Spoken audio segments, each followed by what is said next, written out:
Bonjour à vous tous et cordial bienvenue. Bienvenue aussi à ceux qui se joignent à nous à travers la télévision.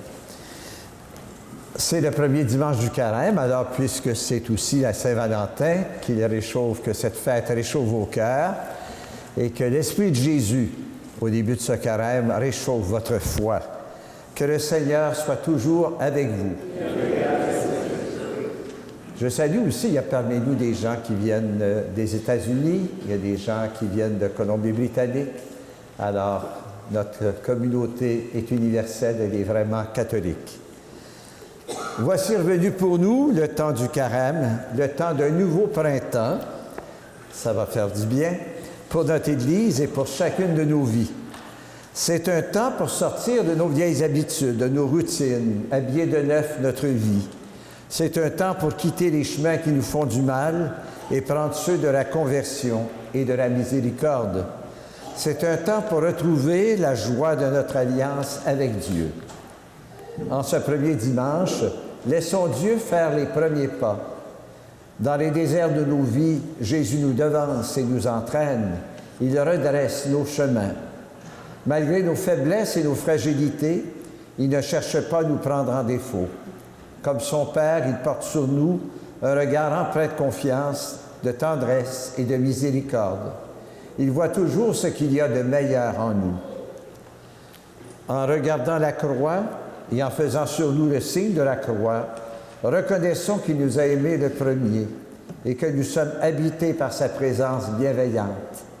Prenons conscience que nous sommes tous rassemblés au nom du Père et du Fils et du Saint-Esprit. Aujourd'hui, Dieu nous invite à fixer les yeux sur son Fils et à le suivre sur le chemin de la miséricorde. Après son baptême et avant d'entreprendre sa mission, Jésus s'est d'abord retiré au désert. Il s'est arrêté pour prier, pour faire silence, et puiser sa force dans cette parole de Dieu. Nos regards tournés vers cette croix qui nous accompagnera tout au long du Carême, laissons Dieu à son tour poser sur nous son regard de miséricorde et de tendresse. Après chaque intention, nous prendrons un temps de silence. Père miséricordieux, dans les jours d'épreuve, nous avons parfois de la difficulté à entendre ta voix. Toi, le soutien des affligés, aide-nous à reconnaître ta présence réconfortante. Père miséricordieux, nous sommes parfois tentés par les faux dieux du pouvoir, de l'argent et de la gloire. Toi, notre rempart dans la tentation, aide-nous à être plus forts face aux décisions importantes de notre vie.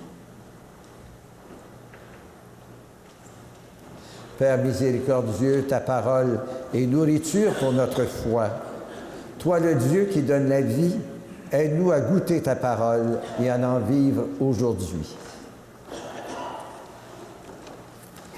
Que Dieu notre Père nous pardonne nos péchés, qu'il vienne au secours de notre faiblesse et nous conduise tous à la vie éternelle. Amen. Prions le Seigneur. Dieu notre Père, tu nous conduis au désert pour nous aider à te choisir comme le Seigneur de notre vie.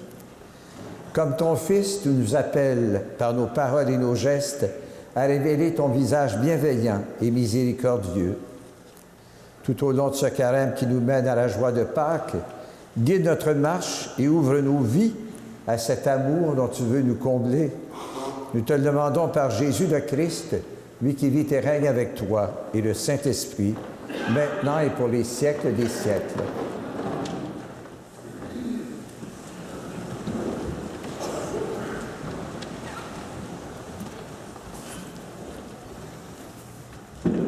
Le Carême est le temps de la liberté et du choix, le temps de l'amour.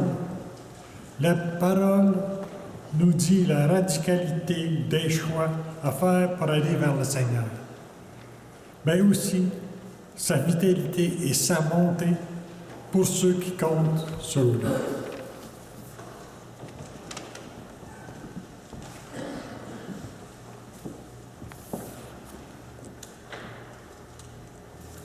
Lecture du livre du Deutéronome. Moïse disait au peuple d'Israël, « Lorsque tu présenteras les prémices de tes récoltes, le prêtre recevra de tes mains la corbeille et la déposera devant l'autel du Seigneur ton Dieu. Tu prononceras ces paroles devant le Seigneur ton Dieu. Mon père était un Araméen vagabond qui descendit en Égypte. Il y vécut en immigré avec son petit clan. C'est là qu'il est devenu une grande nation, puissante et nombreuse. Les Égyptiens nous ont maltraités et réduits à la pauvreté. Ils nous ont imposé un dur esclavage. Nous avons crié vers le Seigneur, le Dieu de nos pères. Il a entendu notre voix. Il a vu que nous étions pauvres, malheureux, opprimés. Le Seigneur nous a fait sortir d'Égypte par la force de sa main et la vigueur de son bras, par des actions terrifiantes, des signes et des prodiges. Il nous a conduits dans ce lieu et nous a donné ce pays, un pays ruisselant de lait et de miel. Et voici maintenant que j'apporte les prémices des produits du sol que tu m'as donné, Seigneur. Parole du Seigneur.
Lecture de la lettre de Saint Paul apôtre aux Romains.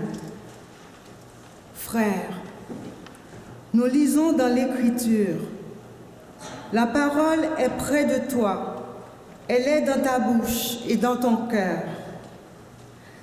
Cette parole, c'est le message de la foi que nous proclamons. Donc, si tu affirmes de ta bouche que Jésus est Seigneur, si tu crois dans ton cœur que Dieu l'a ressuscité d'entre les morts, alors tu seras sauvé. Celui qui croit au fond de son cœur devient juste. Celui qui de sa bouche affirme sa foi parvient au salut. En effet, l'Écriture dit, « Lors du jugement, aucun de ceux qui croient en lui n'aura à le regretter. » Ainsi, entre les Juifs et les païens, il n'y a pas de différence. Tous ont le même Seigneur, généreux, envers tous ceux qui l'invoquent. Il est écrit en effet, « Tous ceux qui invoqueront le nom du Seigneur seront sauvés. » Parole du Seigneur.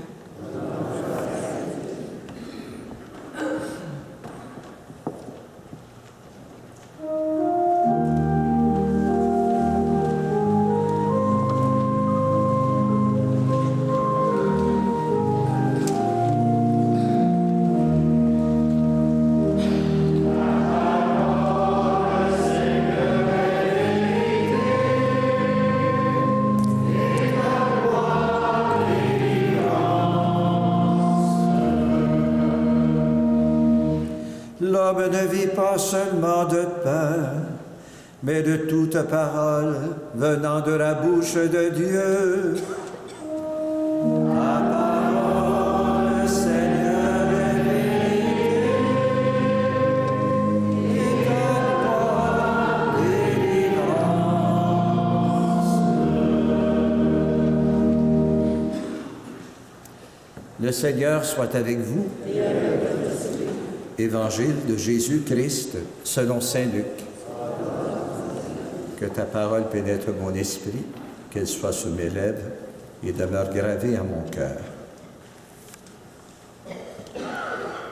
Après son baptême, Jésus, rempli de l'Esprit Saint, quitta les bords du Jourdain.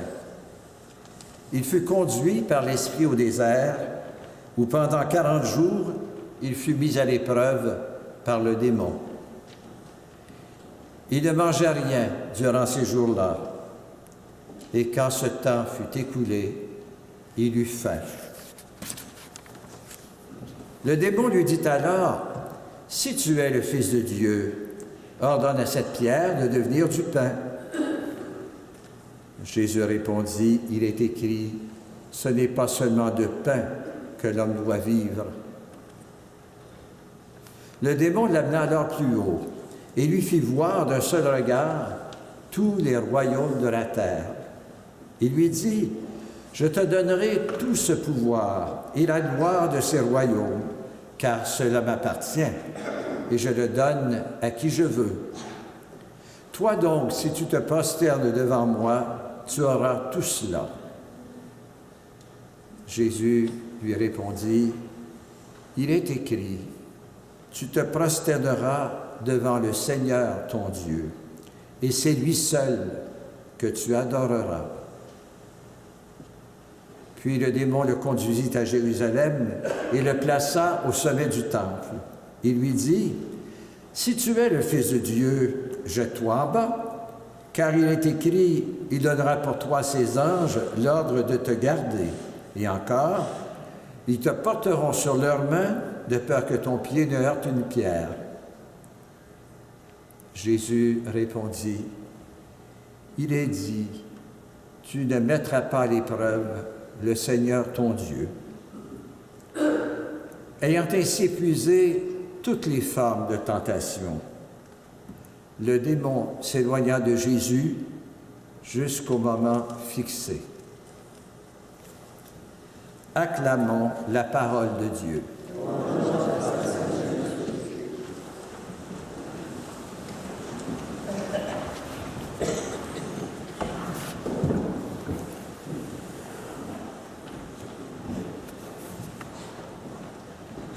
toutes les formes de tentation. L'épisode des tentations de Jésus au désert se situe immédiatement après le baptême de Jésus. Dans son évangile, Saint Luc met beaucoup en valeur la présence de l'Esprit Saint dans la vie de Jésus et de l'Église. À Nazareth, rappelez-vous, il y a quelques dimanches, Jésus avait dit « L'Esprit du Seigneur est sur moi, il m'a consacré par l'onction, il m'a envoyé porter la bonne nouvelle aux pauvres. » Saint Luc nous indique donc que c'est rempli de l'Esprit Saint que Jésus fut conduit au désert. C'est qu'avant même d'entreprendre sa mission, Jésus est amené à faire le choix de ses moyens, dans la fidélité à ce que Dieu attend de lui. Jésus a donc à décider s'il est appelé à jouer un rôle de politique, un rôle de chef religieux ou d'un prophète. Au désert, Jésus vit un jeûne qui le rend disponible aux appels de Dieu, mais aussi il vit la faim, ce qui le rend sensible aux tentations du diable. Ce sont les mêmes tentations que nous avons tous à affronter. L'aventure de Jésus au désert me fait penser d'ailleurs à ceux qui vont faire des routes de pèlerinage, entre autres à Compostelle en Espagne. On peut y aller par goût de l'aventure, mais on peut y aller aussi pour faire le point dans sa vie ou discerner ce que Dieu attend de nous à différentes étapes de notre vie. Des jeunes aussi vont aller vivre des séjours en Asie ou faire un séjour humanitaire en Amérique centrale ou en Afrique. D'autres, comme dans la première lecture, cet araméen vagabond, écrivent leur journal de vie pour retracer dans les événements leur ligne de vie, leur histoire sainte et comment Dieu les a vraiment guidés.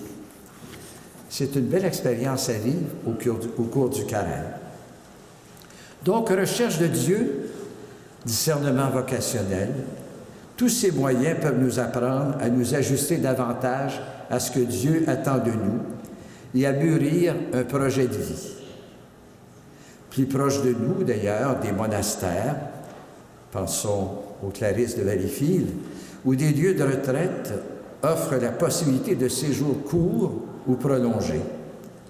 Dans le silence et la simplicité de vie et de nourriture, on apprend ainsi à chercher ce que Dieu attend de nous.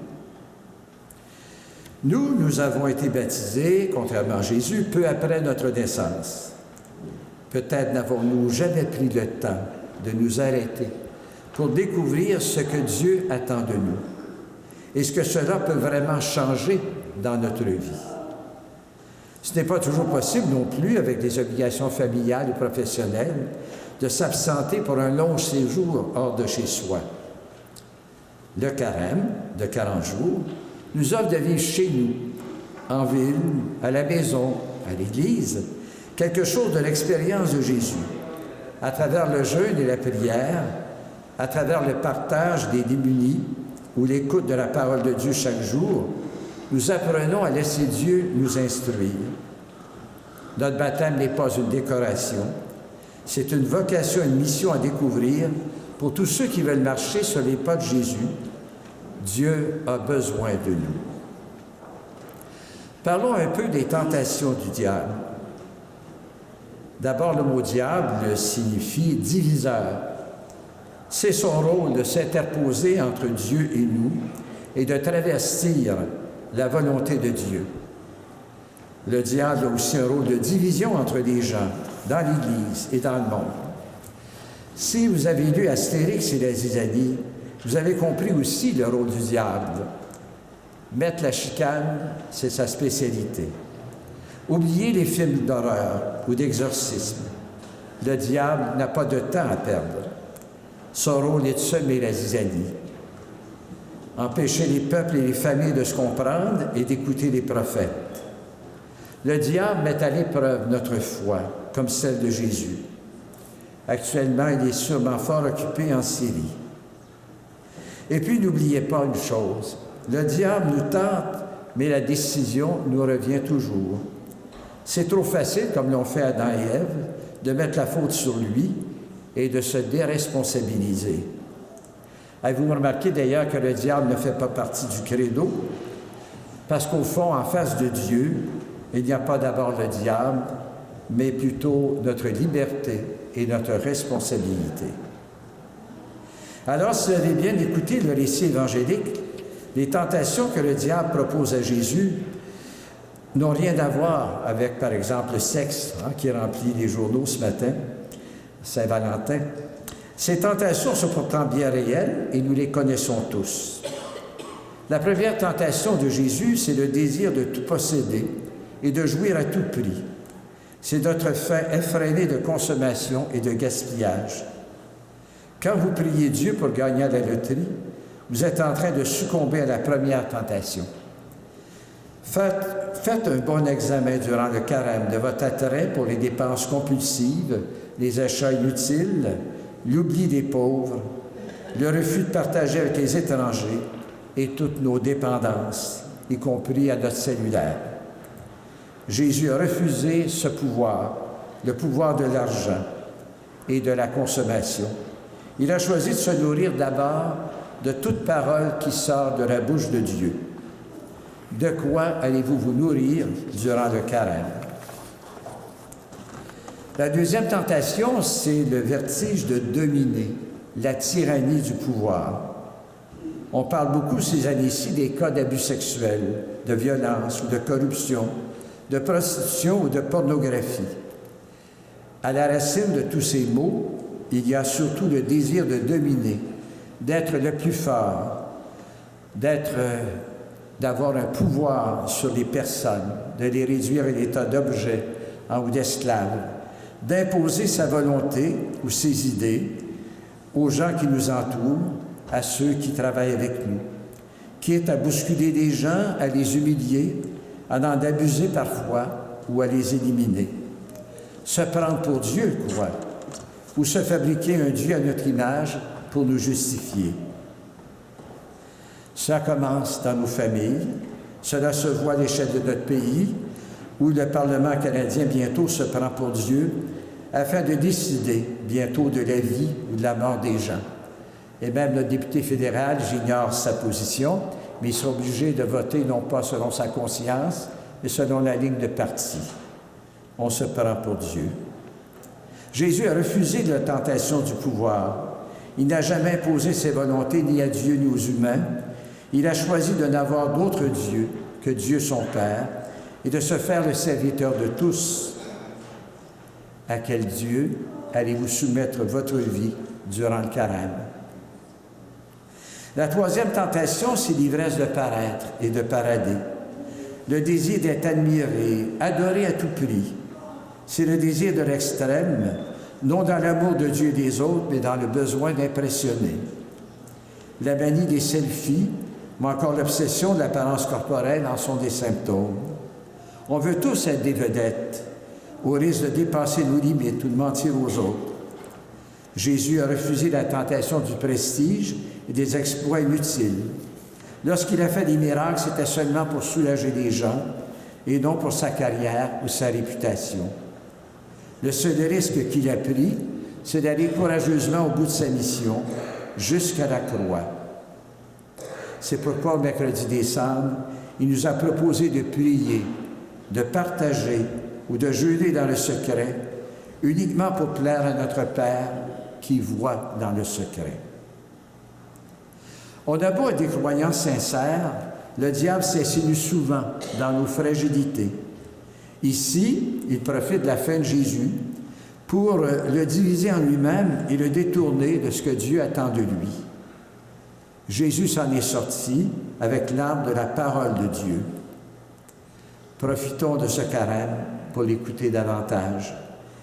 Pour écouter davantage cette parole, la lire dans les Écritures saintes, l'intérioriser et la mettre en pratique. C'est ainsi que Jésus va redresser nos chemins intérieurs. Alors nous mériterons à Pâques de renouveler en vérité nos engagements du baptême. Amen.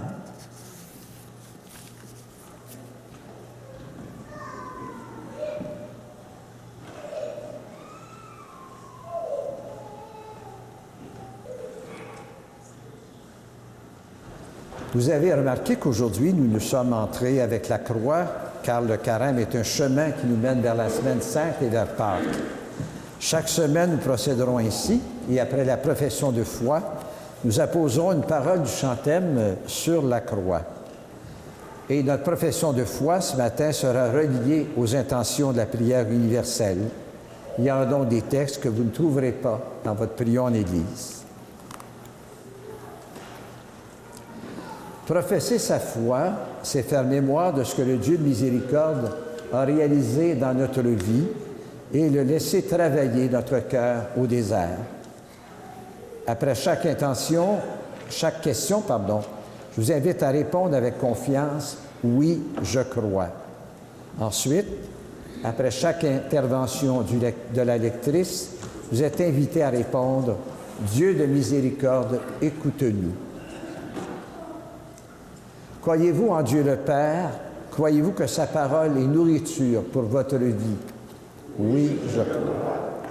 Seigneur, nous te prions pour toutes les femmes et les hommes qui n'ont plus faim de ta parole et qui ont rompu les promesses de leur baptême.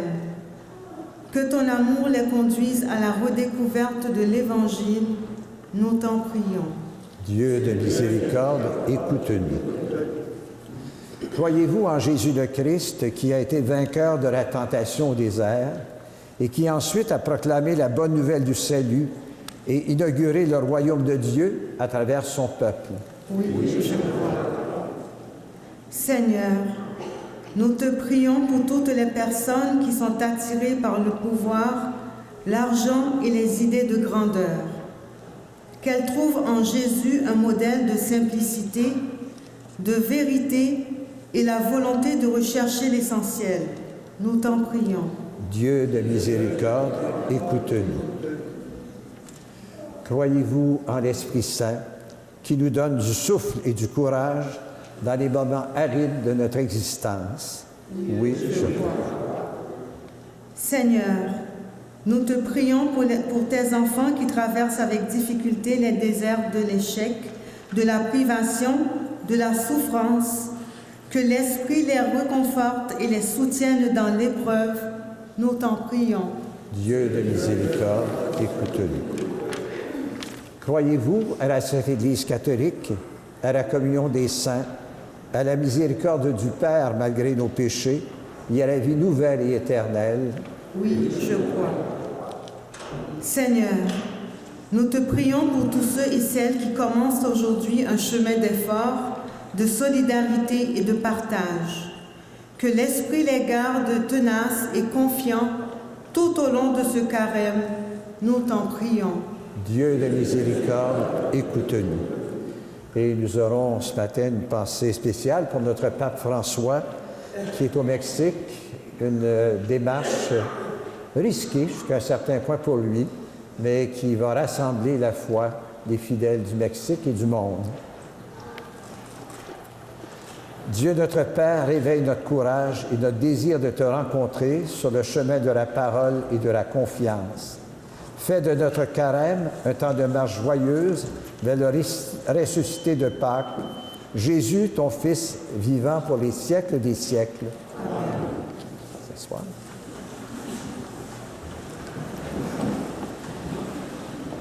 En faisant écho à la profession de foi, je vais inviter Luc et Ulysse, son fils, à venir apposer sur la croix la parole.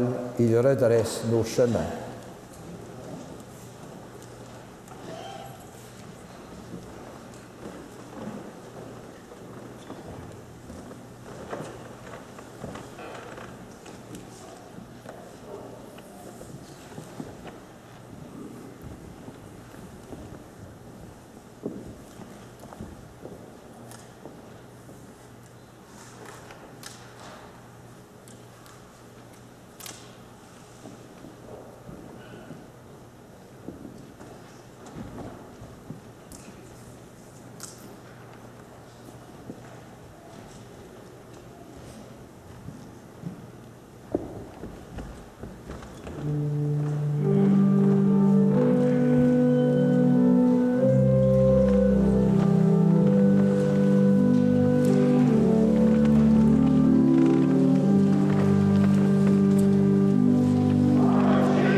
Ce matin, nous faisons mémoire de Fernand de Poirier, de Gérard et Marie-Paul de Montigny, de Richard Gauthier, de Geneviève et Arthur Besner et d'Hélène Metcalfe. Alors, avec les parents et les amis, prions ensemble au moment d'offrir le sacrifice de toute l'Église.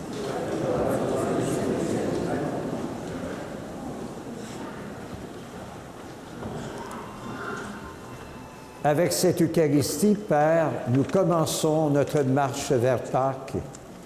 Fais que nos cœurs correspondent vraiment à nos offrandes. Nous te le demandons par Jésus le Christ, notre Seigneur. Le Seigneur soit avec vous. Élevons notre cœur. Rendons grâce au Seigneur notre Dieu. Vraiment, il est juste et bon de te rendre gloire, de t'offrir notre action de grâce toujours et en tout lieu, à toi, Père très saint, Dieu éternel et tout-puissant, par le Christ notre Seigneur. En jeûnant 40 jours au désert, Jésus consacrait le temps du carême. Lorsqu'il déjouait les pièges du tentateur, il nous apprenait à résister au péché pour célébrer d'un cœur pur le mystère pascal et parvenir enfin à la Pâque éternelle. C'est pourquoi, avec tous les anges et tous les saints, nous chantons l'hymne de ta gloire et sans fin nous proclamons.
Toi qui es vraiment saint, toi qui es la source de toute sainteté, nous voici rassemblés devant toi, Père, et dans la communion de toute l'Église, en ce premier jour de la semaine et dimanche, nous célébrons le jour où le Christ est ressuscité d'entre les morts.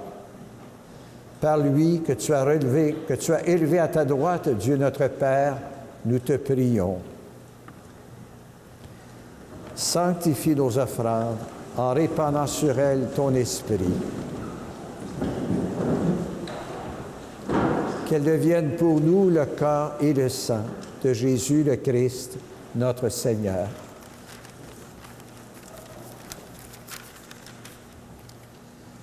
Au moment d'être livré et d'entrer librement dans sa passion, le Seigneur Jésus prit du pain.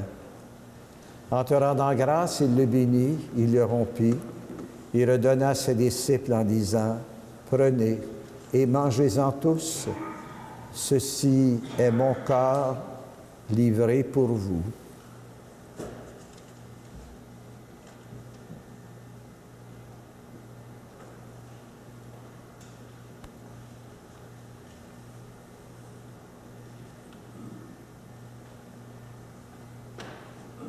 De même, à la fin du repas, Jésus prit la coupe de vin. De nouveau, il rendit grâce. Il la donna à ses disciples en disant, « Prenez et buvez-en tous, car ceci est la coupe de mon sang, le sang de l'alliance nouvelle et éternelle, qui sera versé pour vous et pour la multitude en rémission des péchés. Vous ferez cela en mémoire de moi. »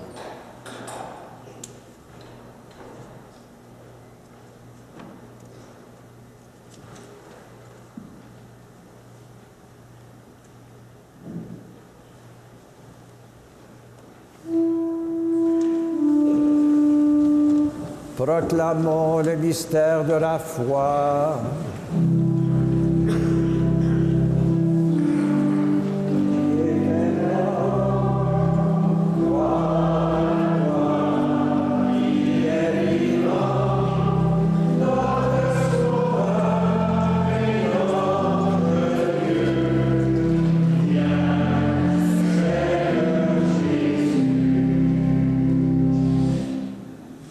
Faisant ici mémoire de la mort de la résurrection de ton Fils, nous t'offrons, Père, le pain de la vie et la coupe du salut. Et nous te rendons grâce, car c'est toi qui nous as choisis ce matin pour servir en ta présence. Humblement, nous te demandons qu'en ayant part au corps et au sang du Christ, nous soyons rassemblés par l'Esprit Saint en un seul corps. Souviens-toi, Père, de ton Église répandue à travers le monde. Fais-nous grandir dans ta charité avec notre pape François, avec notre évêque Noël Simard et toutes les personnes qui ont la charge de ton peuple. Souviens-toi aussi de nos frères et sœurs qui se sont endormis dans l'espérance de la résurrection et de toutes les personnes qui ont quitté cette vie. Reçois-les dans ta lumière auprès de toi. Sur nous tous, enfin, spécialement sur nos malades, sur ceux que nous aimons, ceux qui nous sont confiés, nous implorons ta bonté. Permets qu'avec la Vierge Marie, la bienheureuse Mère de Dieu, avec Saint Joseph, son époux, avec les apôtres et les saints de tous les temps qui ont vécu dans ton amitié, nous ayons part à la vie éternelle et que nous chantions ta louange par Jésus-Christ, ton Fils bien-aimé. Par lui, avec lui et en lui, à toi, Dieu le Père Tout-Puissant, dans l'unité du Saint-Esprit, tout honneur et toute gloire pour les siècles des siècles.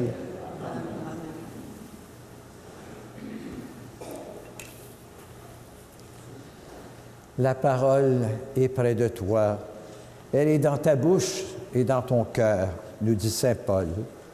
Alors, en marche à la suite de Jésus, prions avec les paroles qu'il nous a laissées en disant ensemble « Notre Père qui es aux cieux, que ton nom soit sanctifié, que ton règne vienne, que ta volonté soit faite sur la terre comme au ciel. Donne-nous aujourd'hui notre pain de ce jour. Pardonne-nous nos offenses, comme nous pardonnons aussi à ceux qui nous ont offensés. Et ne nous soumets pas à la tentation, mais délivre-nous du mal, car c'est à toi qu'appartiennent le règne, la puissance et la gloire pour les siècles des siècles. Que la paix du Seigneur soit toujours avec vous. Frères et sœurs, dans la charité du Christ, souhaitons-nous un beau carême, offrons-nous la paix de Dieu.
Ce n'est pas seulement de pain que l'homme doit vivre, nous a dit Jésus, mais de toute parole qui sort de la bouche de Dieu.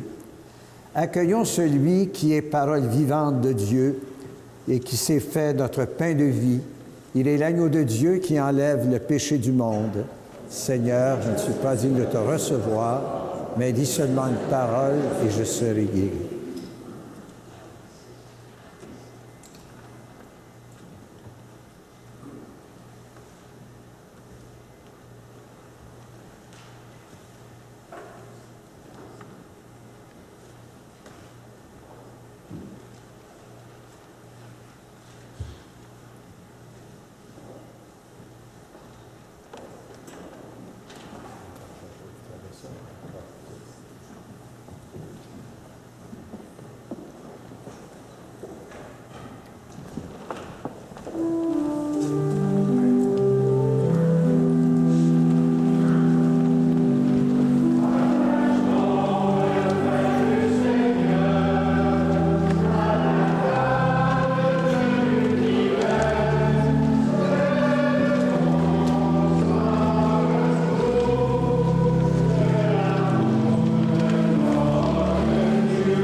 Père très bon, merci pour l'Eucharistie que nous venons de partager. Elle nous procure force et courage dans la mission que tu nous confies. Lorsque nous sommes tentés de douter de toi, rassure-nous et enveloppe-nous de ta miséricorde. Ainsi, nous pourrons surmonter les épreuves du désert et marcher joyeusement à la suite de ton Fils, lui qui règne avec toi et le Saint-Esprit, maintenant et pour les siècles des siècles. Alors, quelques messages d'abord pour remercier tous ceux qui ont participé au repas de la fin. Les gens sont venus de partout, de l'île Perrot, de Vaudreuil, bien sûr, de Lyon et de Soulanges. Et ce fut un beau rassemblement fraternel, un lieu de partage et d'amitié. Merci de votre participation. Le message de Monseigneur Simard pour le carême est disponible sur le site Internet du diocèse de Valleyfield. Si vous en désirez une copie, vous pouvez vous en procurer au bureau de la paroisse Saint-Michel. Nous avons invité la famille qui a le sac à dos qu'on remet chaque semaine. Ne s'est pas manifestée dimanche dernier. Si jamais elle est parmi nous, je vous invite à nous l'indiquer pour qu'on puisse transmettre ce sac à d'autres familles. Je rappelle que vous pouvez toujours visionner cette messe qui est diffusée sur Vidéotron au canal 9, bien le 9 et non le 609. Ce n'est pas en haute définition. Vous pouvez aussi sur le site Internet de CSUR, C-S-U-R, alors qui est le service communautaire de télévision. À la sortie, vous allez recevoir un signet de la parole, une parole de Dieu pour vous guider cette semaine. Puisse-t-elle vous nourrir et vous faire du bien. Vous allez trouver aussi à l'avant, près de la balustrade, des petits livrets de prière pour le carême. Il en reste encore quelques-uns. Alors, c'est un bon guide. Chaque jour, une parole, une réflexion, une prière. Alors, pour nourrir votre foi.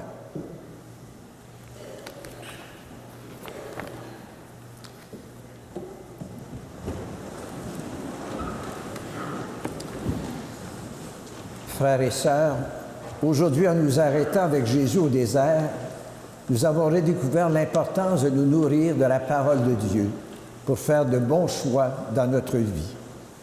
Un de ces choix pourrait être de nous mettre davantage à l'écoute de la parole de Dieu pour l'accueillir, nous en nourrir et l'annoncer. Alors, vous pourrez toujours, il ne nous reste plus malheureusement de petits exemplaires de l'Évangile selon saint Luc, mais vous pouvez toujours ouvrir dans votre maison. Vous avez sans doute une Bible, peut-être un peu poussiéreuse. Vous pouvez aller la feuilleter et retrouver l'Évangile de Luc, qui est si simple, si bien écrit et surtout si nourrissant. Puisse saint Luc, durant cette année sainte, vous donner le goût de mieux connaître le Père miséricordieux que Jésus nous a révélé par ses enseignements. Faisons nôtre cette parole de l'Évangile d'aujourd'hui. L'homme ne vit pas seulement de pain, mais de toute parole venant de la bouche de Dieu. Alors que le Dieu de miséricorde vous bénisse, le Père, le Fils et le Saint-Esprit. Merci à toute l'équipe qui a préparé la célébration. Allons dans la paix et dans l'amour du Christ. Alors, bonne Saint-Valentin et surtout bon carême. Au revoir à vous tous.